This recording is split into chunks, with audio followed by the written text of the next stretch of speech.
देखो हमने बात आयाम तक बात कर ली थी, यानी आवर्ती की बात कर ली थी हमने।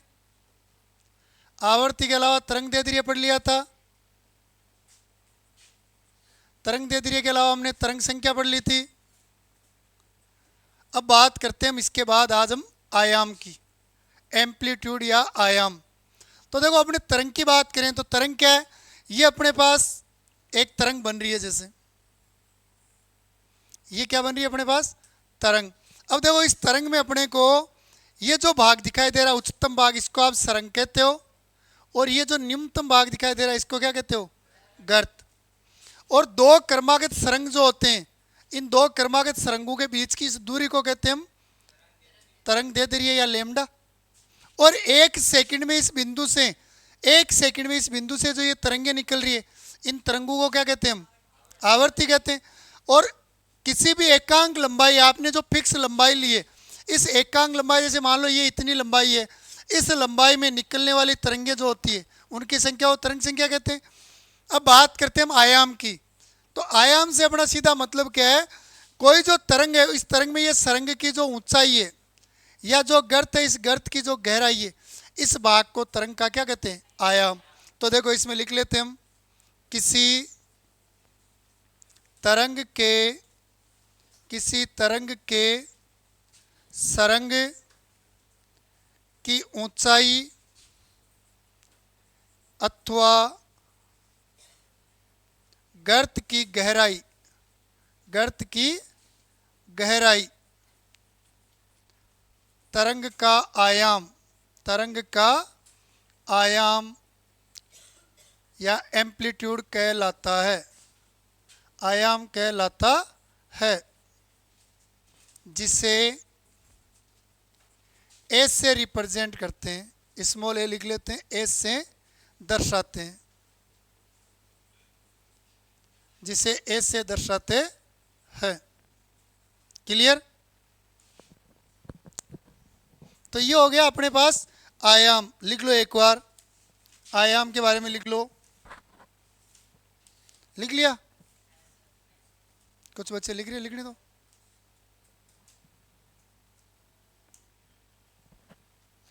इसके बाद बात कर लेते हैं हम आवर्तकाल की। ये लिख लिया हो तो लिख लिया, नहीं कौन बोल रहा है, लिख भाई लिख, जल्दी लिख।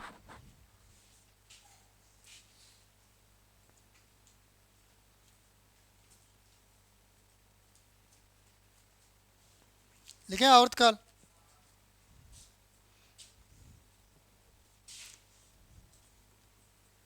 आवर्तकाल, तो देखो आवर्तकाल से अपना मतलब क्या है, किसी भी तरंग के आवर्तकाल से आप मतलब क्या बता सकते हो, आवर्तकाल का मतलब क्या है। कोई भी तरंग जो होती है, वो तरंग जब एक सेकंड में कोई तरंग गुजरती है तो आवर्ती है। और आवर्तकाल क्या है, किसी तरंग द्वारा एक सेकंड में तय की गई दूरी, एक सेकंड में वो कितनी दूरी तय कर रहा है, तो वो उसका क्या कहलाएगा, आवर्तकाल। तो लिखो, किसी तरंग द्वारा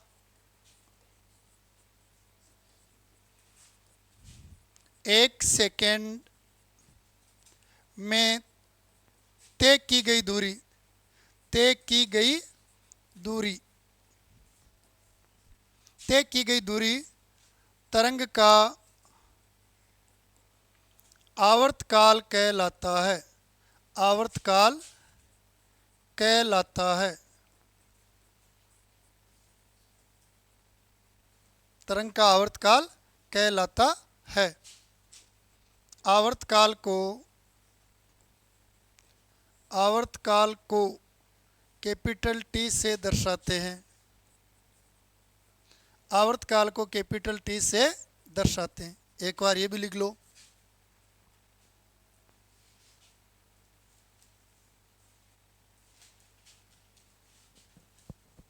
वैसे देखो ये जो परिभाषा हमने लिखी है, एक तरंग, किसी तरंग द्वारा एक सेकंड में तय की गई दूरी, इसको हम वेग भी बोलते हैं। इसे क्या बोलते हैं, वेग भी। यानी इसको वेग के सापेक्ष ये परिभाषा लिखी है हमने। अगर हम दूसरे तरीके से लिखे तो आप ये कह सकते हो कि जो एकांक लंबाई है, एकांक लंबाई में तरंग जो है उसके द्वारा तय की गई दूरी भी बोल सकते हो। ठीक है। अब देखो इसके बाद ये लिख लिया क्या, देखो नेक्स्ट चीज देखते हैं इसमें, यहां पर अपने बात कर लेते हैं। देखो ये जो हमने मैक्सवेल का तरंग सिद्धांत पढ़ा है, मैक्सवेल के तरंग सिद्धांत या तरंगीय सिद्धांत बोल दो चाहे, तरंगीय प्रवृत्ति या प्रकृति सिद्धांत। इस तरंगीय प्रकृति सिद्धांत से जिन घटनाओं की हम व्याख्या कर सकते हैं पहले वो सुनो। तो इनके अनुसार, मैक्सवेल के अनुसार पदार्थ के कण कैसे गमन करते हैं, तरंग की तरह। तो देखो इस सिद्धांत की सहायता से आप अपवर्तन, परावर्तन, विवर्तन या व्यतिकरण, ये कुछ ऐसी घटनाएं हैं जिन घटनाओं को आप आराम से मैक्सवेल के सिद्धांत से समझा सकते हो। मतलब मैक्सवेल के अनुसार कण कैसे चलते हैं, किसी तरंग की तरह चलते हैं, तरंग की तरह चलते हैं। और अगर हम तरंग मानकर बात करें तो आप अपवर्तन को समझा सकते हो, क्योंकि अपवर्तन में हम देखते हैं कि प्रकाश की किरण एक माध्यम से जब दूसरे माध्यम में जाती है तो वो अपने मूल पथ में जाना तो इधर था, लेकिन वो हल्की सी क्या हो जाती है, घूम जाती है। तो आप इसको तरंग के द्वारा समझा सकते हो। परावर्तन में क्या देखते हो, जब प्रकाश किसी माध्यम से आकर सतह से टकराता है और पुनः उसी माध्यम में लौट जाता है, तो इस परिघटना को भी आप किससे समझा सकते हो, तरंगीय प्रकृति सिद्धांत से। विवर्तन की बात करें तो विवर्तन में क्या है, जैसे ये कोई विक्षोभ आ गया, ये क्या है, विक्षोभ, विक्षोभ लिख देते हैं। या ऐसे समझो जैसे हम जिस रास्ते से जा रहे हैं उस रास्ते के बीच में बड़ा सा खड्डा आ गया। अब मान लो आपको यहां से जाना है और ये रास्ते में खड्डा आ गया, तो आप क्या करोगे, क्या करोगे, कूद जाओगे, साइड से जाओगे, ऐसे घूम कर जाओगे और आगे वापस रास्ता पकड़ लोगे। तो विवर्तन का मतलब क्या है, किसी तरंग का विक्षोभ के ऊपर घूमना, विक्षोभ पर मुड़ना। अगर तरंग मुड़ जाती है तो वो क्या है, विवर्तन। किसी अवरोध या विक्षोभ वाले स्थान पर तरंग का मुड़ना क्या है, विवर्तन। तो इस परिघटना को इसको, इनको समझा सकते हैं। और बात करें हम व्यतिकरण की, तो व्यतिकरण से अपना मतलब क्या है, जैसे दो तरंगे हैं अपने पास, ये दो तरंगे ले लेते हैं हम, जैसे ए और बी, ये दो तरंगे हैं। अब ये तरंगे जब जा रही है, गमन कर रही है, तो यहां पर देखो ये बिंदु जो हम ले लेते हैं अक्ष, बिंदु अक्ष, दोनों ही बिंदु अक्ष पर इनमें क्या होता है, विवर्तन की घटना में कुछ विक्षोभ उत्पन्न होगा। यहां पर ये दो अलग अलग किरणें ए और बी, इन दोनों को हमने, ये जब गुजरती है तो किसी बिंदु अक्ष पर इनमें कुछ विक्षोभ उत्पन्न होता है, ठीक है। अब ये क्या कह रहा है, यदि इन दोनों तरंगों को मैं जोड़कर एक नई तरंग बना दूं, इन दोनों तरंगों को जोड़ दिया और मैंने एक नई तरंग बनाई है, इन दोनों तरंगों से एक तरंग बनाई है मैंने, ए भी मान लेता हूं इसको। अब ये जो बिंदु है आपके, बिंदु अक्ष है, इस अक्ष पर जो ये आपके विक्षोभ उत्पन्न होगा, इस बिंदु अक्ष पर उत्पन्न विक्षोभ जो होता है वो क्या होता है, आपके इन दोनों तरंगों के सदिश का योग होता है। तो उस घटना को आप व्यतिकरण कहोगे। तो क्या कहोगे, व्यतिकरण, अन्यथा वो व्यतिकरण नहीं है। मतलब देखो सुनो, यहां से जैसे ए तरंग ए है जो जा रही है, इसमें बिंदु अक्ष पर कुछ विक्षोभ उत्पन्न हो गया, जैसे मान लो आप अक्ष 1, दूसरी किरण बी है वो भी जा रही है बिंदु अक्ष पर, उसमें विक्षोभ उत्पन्न हो गया अक्ष 2। अब हमने इन दोनों को जोड़ दिया, जोड़कर हमने एक नई तरंग बना दी ए बी। अब ये ए बी तरंग जब जा रही है तो इस बिंदु अक्ष पर इसमें वापस कुछ विक्षोभ उत्पन्न होगा। अगर ये उत्पन्न विक्षोभ इन दोनों तरंगों के विक्षोभ अक्ष +1 और अक्ष +2 के योग के बराबर आ जाए, यहाँ पर ए बी का विक्षोभ जो है अक्ष ए बी इनके बराबर आए, तब तो ये घटना क्या है, व्यतिकरण है। तब तो ये क्रिया क्या है, व्यतिकरण है। कौन सी क्रिया, इन तरंगों को जोड़ने की क्रिया। इन तरंगों को आप जोड़ रहे हो तो जोड़ने की क्रिया क्या है, व्यतिकरण है, अन्यथा वो व्यतिकरण नहीं है। तो जिन व्यतिकरण में करते क्या, सुनना, व्यतिकरण की क्रिया में दो तरंगों को आपस में जोड़ा जाता है, संयोजन, तरंगों का या प्रकाश की किरणों का आपस में क्या करते हैं, संयोजन। लेकिन वो संयोजन व्यतिकरण तब होगा जब जो तरंगे हैं जिनको आप जोड़ रहे हो वो अगर सेपरेट, अलग अलग कहीं से जा रही है और किसी बिंदु पर उनमें कुछ विक्षोभ उत्पन्न हो रहा है, तो उनके द्वारा उत्पन्न विक्षोभ जो है जब उनको जोड़ते हैं तो जोड़ने पर जो नया विक्षोभ उत्पन्न होता है वो उन दोनों के उत्पन्न विक्षोभ के योग का बराबर हो या सदिश हो, तब तो क्या है व्यतिकरण, अन्यथा वो घटना व्यतिकरण। समझ गए बात? तो इन घटनाओं की व्याख्या आप ये जो हमने पढ़ी है, अपवर्तन, प्रावर्तन, विवर्तन और व्यतिकरण, इन चारों घटनाओं की आप व्याख्या किससे कर सकते हो? मैक्सवेल के तरंगीय प्रकृति सिद्धांत से इनकी व्याख्या की जा सकती है। यानी इन पर तो ये लागू होता है चारों पर। लेकिन अगर हम मैक्सवेल के तरंगीय सिद्धांत की बात करें तो देखो, परछाई, अपनी जो परछाई बनती है, परछाई का बनना, या हम कह सकते हैं कर्षणिका विकिरण, कर्षणिका विकिरण, या हम कह सकते हैं कर्षणिका विकिरण के अलावा अपने पास ले सकते हैं प्रकाश विद्युत प्रभाव, प्रकाश विद्युत प्रभाव। ये कुछ ऐसी घटनाएं हैं जिन घटनाओं को आप मैक्सवेल का जो तरंगीय प्रकृति सिद्धांत है उसके द्वारा इनकी व्याख्या नहीं कर सकते। तो मैक्सवेल के नियम से व्याख्या किनकी कर सकते हैं?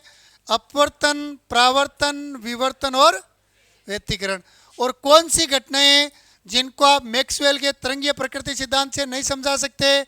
तो परछाई कैसे बनती है, या फिर कर्षणिका विकिरण। कर्षणिका विकिरण में क्या होता है, कोई वस्तु, एक वस्तु जो सभी प्रकार की किरणों का अवशोषण करती है और सभी प्रकार की विकिरणों का, सभी आवर्ती की, कोई सी भी आवर्ती की किरण आ जाए, प्रकाश आ जाए, उनका कोई वस्तु अगर अवशोषण कर रही है और पुनः उनका क्या कर रही है, विसर्जन या उत्सर्जन कर रही है, तो उस कण को कहते हैं हम कर्षणिका। और उस कर्षणिका की सतह से जो किरणें निकलती है उन्हें कहते हैं कर्षणिका विकिरण। कर्षणिका तो एक काले रंग की वस्तु, कर्षणिका शब्द कर्षण के लिए यानी काले रंग के लिए है। कर्षणिका मतलब एक ऐसा पिंड या एक ऐसी वस्तु जो सभी आवर्ती के प्रकाश का अवशोषण या उत्सर्जन कर सकती है। और कर्षणिका विकिरण से मतलब क्या है, तो वो जो आपके पिंड है उस पिंड की सतह से जो विकिरणें निकलती है उन विकिरणों को कहते हैं कर्षणिका विकिरण। तो इस परिघटना को हम मैक्सवेल के तरंगीय प्रकृति से नहीं समझा सकते। एक होता है प्रकाश विद्युत प्रभाव। अगर बात करें प्रकाश विद्युत प्रभाव की तो कोई भी धातु है, जैसे ये सक्रिय धातु ले लेते हैं हम, ये यहाँ पर एक धातु है, जैसे ये सक्रिय धातु की सतह है। इस सक्रिय धातु की सतह पर अगर प्रकाश आकर टकराता है तो प्रकाश आकर टकराते ही, जैसे ही प्रकाश सतह से टकराएगा उसी क्षण इलेक्ट्रॉन सतह से क्या होते हैं, उत्सर्जित होते हैं, मुक्त होते हैं या निकलते हैं। इस परिघटनाओं को कहते हैं प्रकाश विद्युत प्रभाव। लिखेंगे हम ये सारे। तो इन परिघटनाओं में से इन तीनों ही क्रियाओं को हम मैक्सवेल के तरंगीय प्रकृति सिद्धांत से इनकी व्याख्या नहीं कर सकते। क्लियर? तो लिखो, एक नोट लिखो,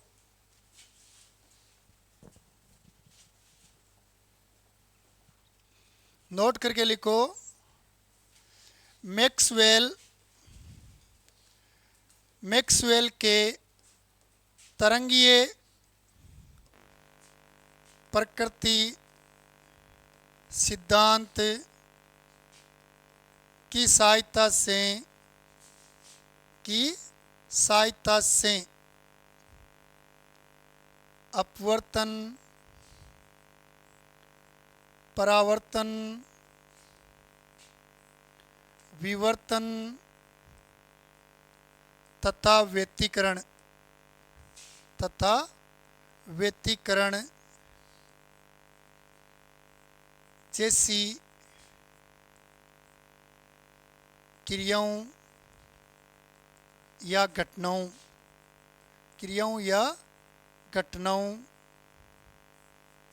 की व्याख्या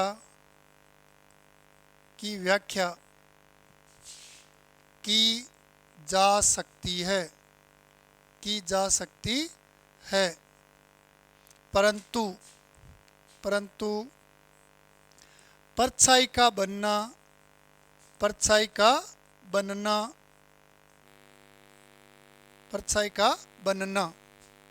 कर्षणिका विकिरण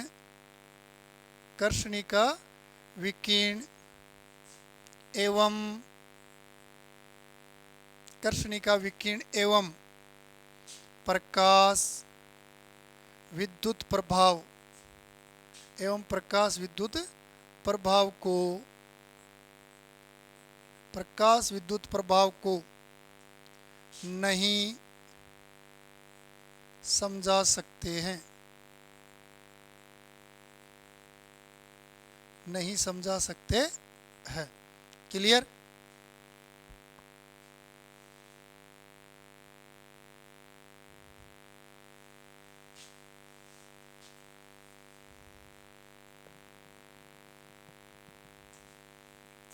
जल्दी से लिख लो। कोई समस्या है क्या? ठीक है।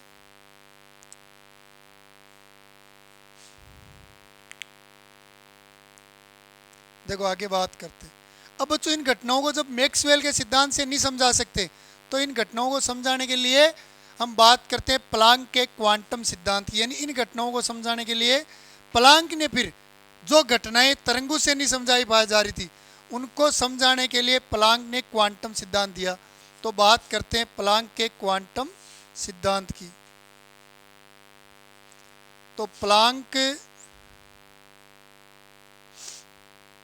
का क्वांटम सिद्धांत, क्वांटम सिद्धांत बच्चों प्लांक, मैक्स प्लांक ने यह सिद्धांत दिया था। एक बार समझ लो, बाद में लिख लेना, पहले समझो। यह सिद्धांत दिया था मैक्स प्लांक ने। किसने दिया था? मैक्स प्लांक ने। अब देखो अपने अगर मैक्सवेल की बात करें तो मैक्सवेल ने कहा था कि कोई भी कण जो है उसको त्वरित करते हैं तो एकांतर विद्युत और चुंबकीय क्षेत्र उत्पन्न होते हैं, यही कहा था उन्होंने। इसका मतलब कण कैसे चल रहा है? कोई तरंग चल रही है वैसे लगातार चल रहा है, अनवरत चल रहा है। अनवरत मतलब बिना रुकावट के चल रहा है, सतत चल रहा है। लेकिन मैक्स प्लांक ने कहा कि कोई भी कण जो होता है, ये जैसे अपने पास कण है, ये अगर ऊर्जा का अवशोषण कर रहा है, ऊर्जा क्या कर रहा है? ग्रहण कर रहा है। अवशोषण मतलब ऊर्जा ग्रहण कर रहा है। या फिर कोई कण है, ये कण जैसे ऊर्जा का क्या कर रहा है? उत्सर्जन कर रहा है, ऊर्जा उत्सर्जित कर रहा है या मुक्त कर रहा है। तो ये जो ऊर्जा का अवशोषण करता है या ऊर्जा मुक्त करता है, तो ये ऊर्जा ना तो मतलब ये लगातार नहीं होता है। ऊर्जा का उत्सर्जन और अवशोषण दोनों ही क्रियाओं में ऊर्जा लगातार नहीं चलती है। ऊर्जा जो होती है सतत रूप से उत्सर्जित भी नहीं होती है तो अवशोषित भी नहीं होती है। यानी ऊर्जा जो होती है वो लगातार अनवरत या सतत नहीं होती है। ऊर्जा छोटे छोटे पैकेट्स के रूप में निकलती है, मतलब ये छोटे छोटे खंडों के रूप में निकलती है। ऐसे छोटे छोटे खंड निकलते हैं इनके, इस प्रकार। तो ये छोटे छोटे खंड के रूप में निकलती है। और ये जो छोटे छोटे खंड होते हैं, इन खंड को या इनको हम बंडल कह सकते हैं या इन्हें कह सकते हैं पैकेट्स। तो ये ऊर्जा के छोटे छोटे खंड, बंडल या पैकेट्स जो है, इनको कहा जाता है क्वांटम या क्वांटा। इन्हें क्या कहते हैं? क्वांटा या क्वांटम, क्वांटा या क्वांटम। तो किसी भी वस्तु से या किसी भी कण से उत्सर्जित ऊर्जा या उसके द्वारा अवशोषित ऊर्जा लगातार या अनवरत उत्सर्जित या अवशोषित नहीं होती है। ऊर्जा का उत्सर्जन जो होता है वो छोटे छोटे खंड, बंडल या पैकेट्स के रूप में होता है। और इन्हीं खंड, बंडल या पैकेट्स को क्वांटा या क्वांटम कहते हैं। और प्रकाश के संदर्भ में यही बात अगर हम प्रकाश की करें, ऊर्जा की जगह प्रकाश शब्द काम में लें, कि जैसे किसी बल्ब से जो प्रकाश निकल रहा है या सूर्य का प्रकाश है या टॉर्च से जो प्रकाश है, वो भी हम देखते हैं छोटे छोटे बंडल्स के रूप में निकल रहा है। तो उस प्रकाश को, प्रकाश के लिए इन बंडल या खंड्स को कहते हैं फोटॉन्स। क्या कहते हैं? फोटॉन्स। प्रकाश के लिए फोटॉन शब्द का क्या किया जाता है? प्रयोग किया जाता है। क्लियर? फिर मैक्स प्लांक ने क्या कहा? मैक्स प्लांक ने कहा कि ये जो खंड होते हैं, बंडल होते हैं, या क्वांटा बोल दो या क्वांटम या इनको फोटॉन्स बोल दो, इनकी ऊर्जा जो ई होती है, इनकी आवर्ती के न्यू के क्या होती है? समानुपाती होती। तो देखो इनके अनुसार फोटॉन्स की ऊर्जा ई समानुपाती न्यू है, समानुपाती है। चिन्ह को हटाने के लिए क्या करते हो आप? स्थिरांक या नियतांक काम में लेते हो। तो प्लांक ने खुद का नियतांक लिया, तो ये हो गया ई एच वी। वी बराबर क्या होता है या न्यू बराबर क्या होता है? 1/, या C/, लेमडा? C/, होता है ना। न्यू बराबर तो C/, होता है ना। तो देखो इसको इक्वेशन 1, ये इक्वेशन 2, तो इक्वेशन 1 व 2 से तो मैं ये लिख सकता हूं, देखो E बराबर एच सी अपॉन लेमडा। तो ऊर्जा ज्ञात करने का इन्होंने ये फॉर्मूला बनाया।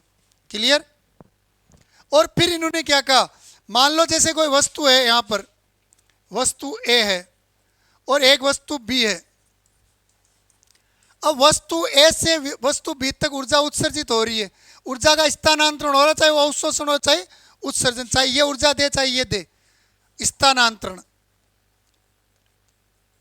स्थानांतरित ऊर्जा जो होगी किसी एक वस्तु से दूसरी वस्तु में, जो ऊर्जा स्थानांतरित होती है वो ऊर्जा या कुल स्थानांतरित ऊर्जा की बात करें तो ये सदैव फोटोन की ऊर्जा जो होती है। और फोटोन की ऊर्जा कितनी होती है, देखो ये लिखा हुआ, फोटोन की ऊर्जा क्या होती है, एचवी। इसके पूर्ण गुणज होती है, इसके क्या होती है, पूर्ण गुणज, यानी कंप्लीट पूर्ण गुणज में। यानी आप ये लिख सकते हो E बराबर एन एच वी। ये इन्होंने बताया, मैक्स प्लांक ने क्या बताया, एक तो किसी भी वस्तु से या किसी खंड से या किसी पिंड से ऊर्जा लगातार उत्सर्जित नहीं होती है। ऊर्जा जो होती है वो छोटे छोटे खंड या बंडल के रूप में उत्सर्जित होती है। और ये खंड या बंडल होते हैं जमील, इनको क्या कहते हैं, क्वांटा कहते हैं। और प्रकाश के संदर्भ में इनको क्या कहते हैं, फोटॉन्स कहते हैं। क्या कहते हैं, क्लियर। अब बच्चों इन्होंने कहा कि किसी भी क्वांटा या फोटोन की ऊर्जा जो होती है दिपेश, वो उसकी आवर्ती के क्या होती है, समानुपाती। आवर्ती के क्या होती है भाई। अब देखो जैसे एक तो दिपेश है और एक ले लेते हैं हम प्यूस, तो इन दोनों की ऊर्जा समान थोड़ी होगी, इनके शरीर के वेट के समानुपाती होगी। तो वैसे ही फोटोन की ऊर्जा उसकी आवर्ती के क्या होती है, समानुपाती। ठीक है। और फिर इन्होंने कहा कि किसी एक वस्तु से दूसरी वस्तु में जो ऊर्जा का स्थानांतरण होता है, कुल उत्सर्जित ऊर्जा जो होती है, कुल स्थानांतरित ऊर्जा जो होती है, वो उसके एक फोटोन की ऊर्जा जो होती है उसकी पूर्ण गुणज होगी। अगर मान लो फोटोन की ऊर्जा आपके पास एच वी है तो इसका पूर्ण गुणज एन। और एन क्या हो सकता है, 1 2 3 4, कोई पूर्ण संख्या होगी।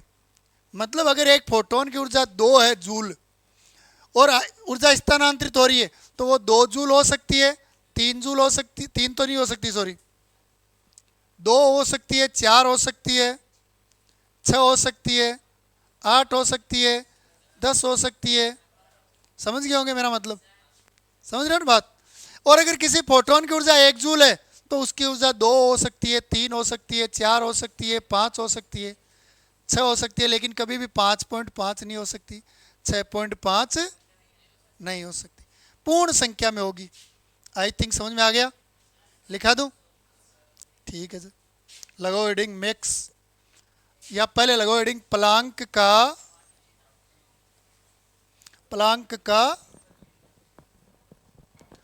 क्वांटम सिद्धांत। क्वांटम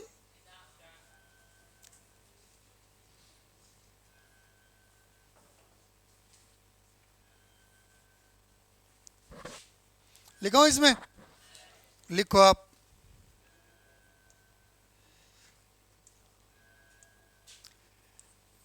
मैक्स प्लांक के अनुसार,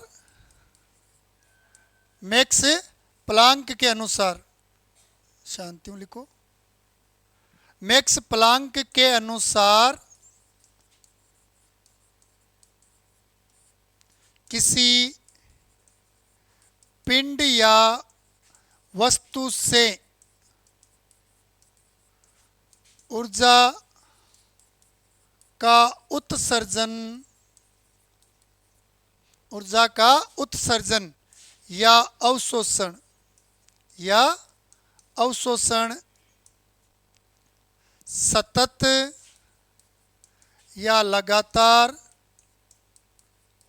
या अनवरत न होकर छोटे छोटे खंड या पैकेट्स या बंडल के रूप में होता है,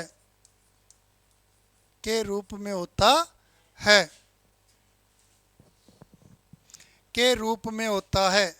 इन बंडल्स को या इन खंडों को, इन बंडल को क्वांटा या क्वांटम कहते हैं। क्वांटा या क्वांटम कहते हैं। आगे देखो, प्रकाश के संदर्भ में, प्रकाश के संदर्भ, प्रकाश के संदर्भ में ऊर्जा के बंडलों को, ऊर्जा के बंडल को फोटॉन्स कहते हैं। क्या कहते हैं? फोटॉन्स कहते हैं। फोटॉन्स कहते हैं। ठीक है। प्रकाश के संदर्भ में ऊर्जा के बंडल को क्या कहते हैं? फोटॉन्स कहते हैं।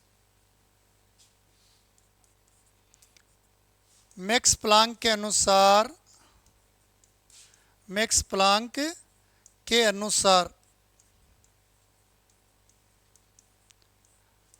क्वांटम की ऊर्जा, क्वांटम की ऊर्जा उसकी आवर्ती के, उसकी आवर्ती के समानुपाती, समानुपाती होती है।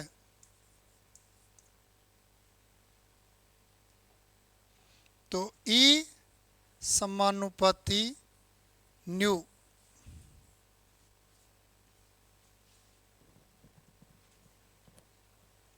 तो ई समानुपाती क्या आ गया? न्यू आ गया। ठीक है। आगे देखो एक बार, तो देखो अपने पास आ गया ई समानुपाती न्यू। तो समानुपाती चिन्ह को हटाने के लिए स्थिरांक ले। प्लांक ने स्थिरांक के रूप में खुद का स्थिरांक बनाया h, तो E इज इक्वल एच भी आ गया। इसको इक्वेशन 1 दे दूं, यहाँ लिख देते हैं वी नो दैट, हम जानते हैं कि, और हम क्या जानते हैं? न्यू बराबर क्या होता है? C बट्टा इक्वेशन 2। तो इक्वेशन 1 व 2 से, तो देखो अपने पास क्या आ जाएगा? E बराबर एच सी अपॉन, और जहां अगर इनको अपने को रिप्रेजेंट करना है या बताना है कि ये किस किस को दर्शा रहे हैं, तो जहां ई तो क्या है? क्वांटम की ऊर्जा, क्वांटम की। अगर बात करें इसमें एच क्या है, तो प्लांक, प्लांक स्थिरांक। अगर बात करें सी की, तो प्रकाश का, और लैम्डा क्या है? तरंग किसका? कण का। जो वस्तु या कण है उसका तरंग दे रही है। क्लियर?